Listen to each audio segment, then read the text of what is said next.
My brother stole my wife and child, a heartbreaking story of betrayal. Imagine loving your child for years, only to find out your brother is their real father. This is a story about the deepest betrayal, a family torn apart, and the journey to rebuild after heartbreak. In today's video, we explore the devastating story of a man who thought he had it all: a loving wife, a beautiful child, and a life free of the torment he suffered growing up.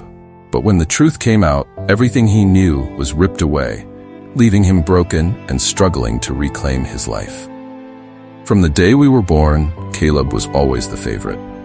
Growing up, I could feel it in every interaction with our parents. Caleb was the charming one, the funny one, the kid everyone adored. And me, I was the responsible one, the quiet one who played by the rules and stayed in the background, hoping one day to be seen, to be acknowledged. I remember the birthday parties where Caleb would steal the spotlight, making everyone laugh while I stood on the sidelines. Even though it was my own party, it felt like it was really about him. He reveled in the attention, knowing our parents would always have his back, no matter how much he teased or bullied me. He made sure I knew who was in charge, always pushing me around, making fun of my interests, and taking away anything that made me happy. It was never just sibling rivalry. It was something darker. And no matter what I did, our parents would brush it off as boys being boys. But Caleb's words cut deeper than they realized. By the time we were teenagers, the divide between us had grown into a chasm. He was always the star, and I was left in his shadow, pretending not to care. But every cruel joke, every snide comment chipped away at my self-worth. When I left for college, I finally felt like I was escaping Caleb's suffocating presence. I wanted to reinvent myself, to be free of the constant comparison, the feeling that I was always second best. College was supposed to be my fresh start. I was determined to build a life that was mine, far from Caleb's toxic influence. That's when I met Karen. She was different from anyone I had ever known. Brilliant, funny, full of life. She made me feel seen in a way that no one ever had. For the first time in my life, I felt like I wasn't invisible. Karen and I fell in love quickly, and before I knew it, we were inseparable. She was everything I had been searching for, and I was sure that with her by my side, I could leave my past behind. But the truth is, even as we planned our future together, I was haunted by the fear that it was too good to be true. Caleb's presence loomed over me, even though we were miles apart. He had a way of showing up when I least expected him, reminding me that I could never fully escape the past. When Karen and I got married, I hoped that we were building a life that Caleb could never touch. But I was wrong. Our wedding was beautiful, but Caleb was there, of course. Center stage, as always. Even on my special day, he made it about himself. He delivered the toast, and though his words were charming, the look in his eyes made my stomach churn. He always had that way about him, a mixture of charm and manipulation. A subtle reminder that no matter where I went, he was never far behind.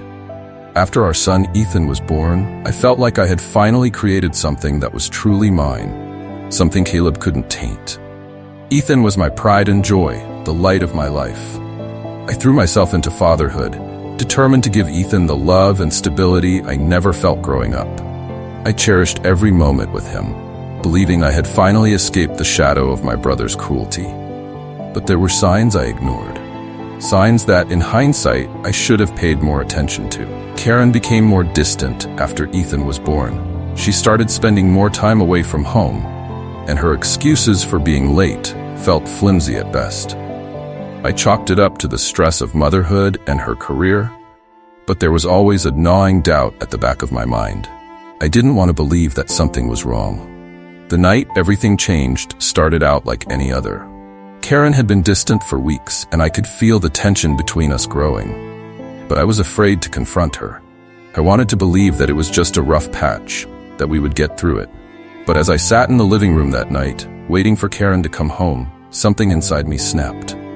When Karen finally walked through the door, I couldn't hold it any longer. "What's going on with you?" I demanded, my voice shaking. "You've been acting so strange. I feel like I don't even know you anymore." She didn't respond right away. She just stood there, avoiding my gaze, and I felt my heart pounding in my chest. Finally, after what felt like an eternity, she whispered, "There's something I need to tell you." Her words hung in the air, heavy and terrifying. My mind raced as I tried to prepare myself for whatever she was about to say, but nothing could have prepared me for the truth. "I've been seeing someone else," she said, her voice barely audible. "It's Caleb." For a moment I couldn't breathe. The world around me seemed to blur, and all I could hear was the sound of my heart shattering. Caleb. Of course it was Caleb. The one person who had taken everything from me growing up had now taken the one thing I had left: my marriage, my family, my future. I didn't say anything at first. I just stared at her, my mind struggling to process the betrayal. How could she do this? How could he do this? The one person I thought I could count on, my wife, had been lying to me for years, and the man who had spent his life tormenting me had been behind it all. The betrayal cut deeper than anything I had ever imagined.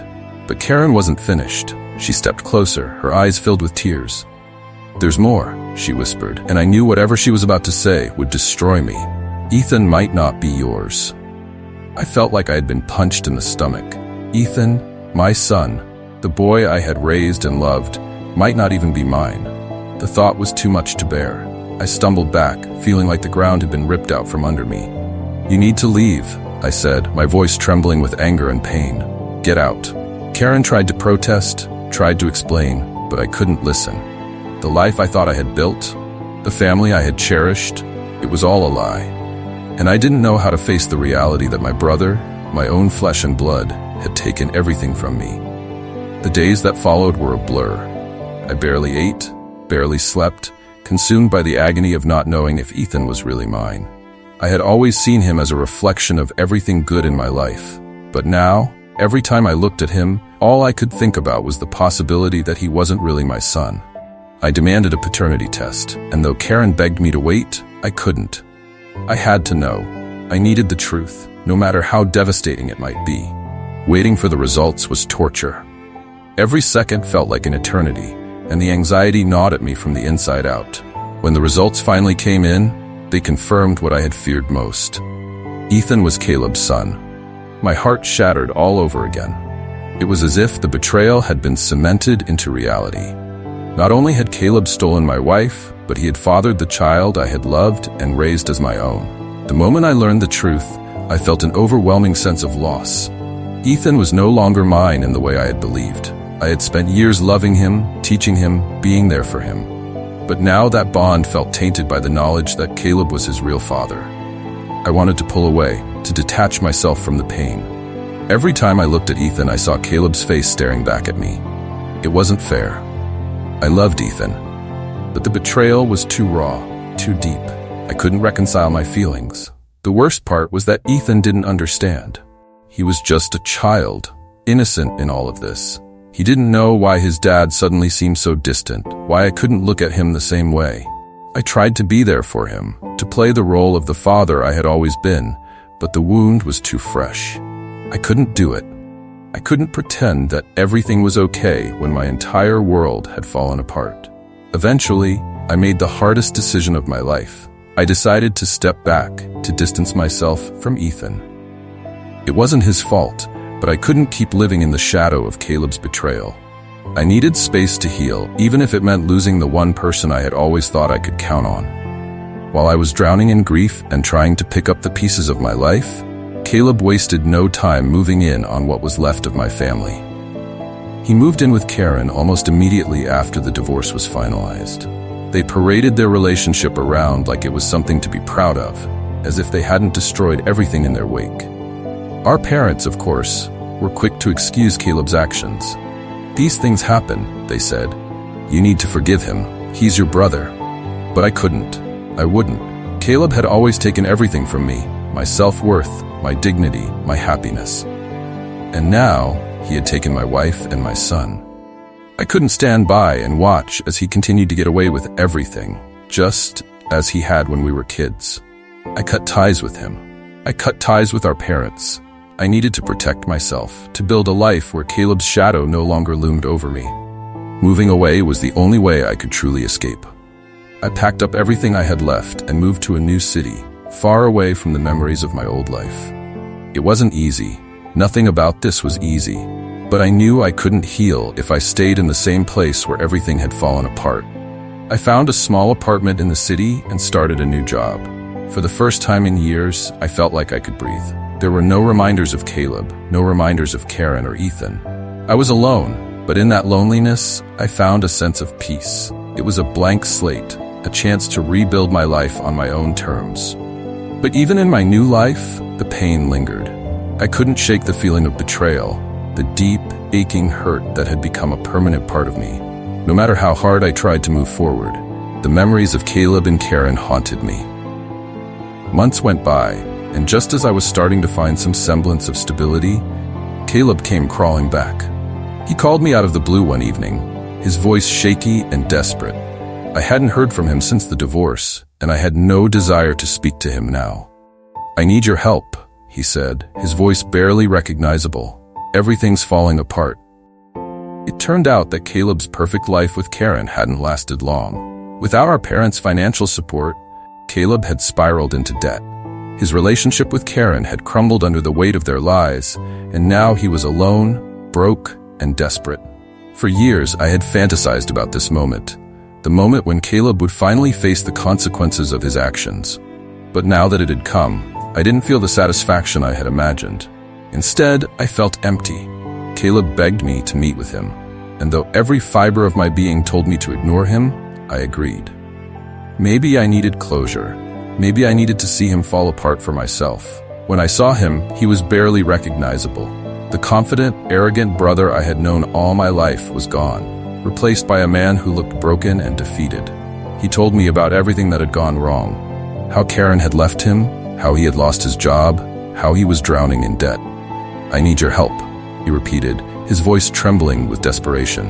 "Please, I know I messed up, but I don't have anyone else." For a long time, I didn't say anything. I just looked at him, feeling nothing but a deep, hollow emptiness. This was the man who had destroyed my life, the man who had taken everything from me. And now he wanted my help. "I can't help you," I said, my voice cold and detached. "You made your choices, Caleb. Now you have to live with them."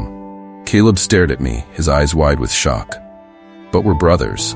"Not anymore," I interrupted. "You stopped being my brother the moment you betrayed me. You took everything from me, my wife, my son, my family, and now you want my help? No."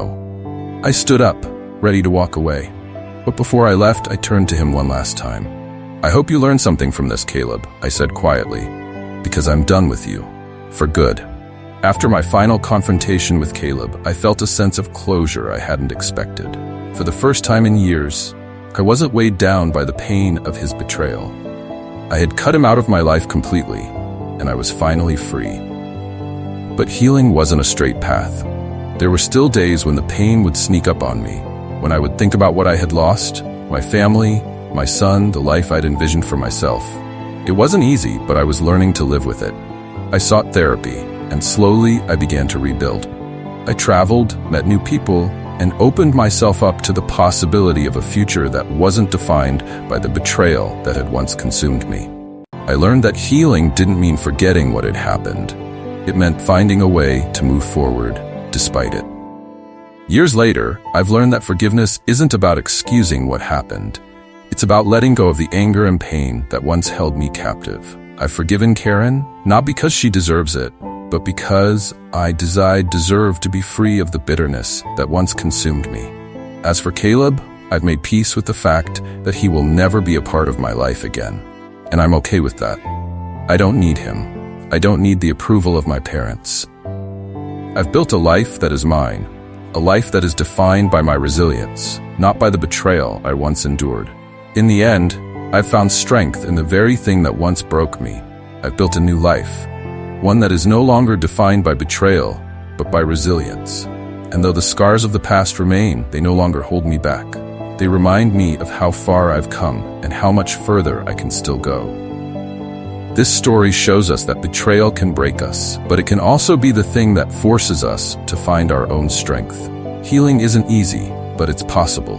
And in the end, we are defined not by the pain we endure, but by how we choose to rebuild ourselves. If this story moved you, don't forget to hit the subscribe button for more deeply emotional, real-life stories. Share this with someone who needs to hear it today.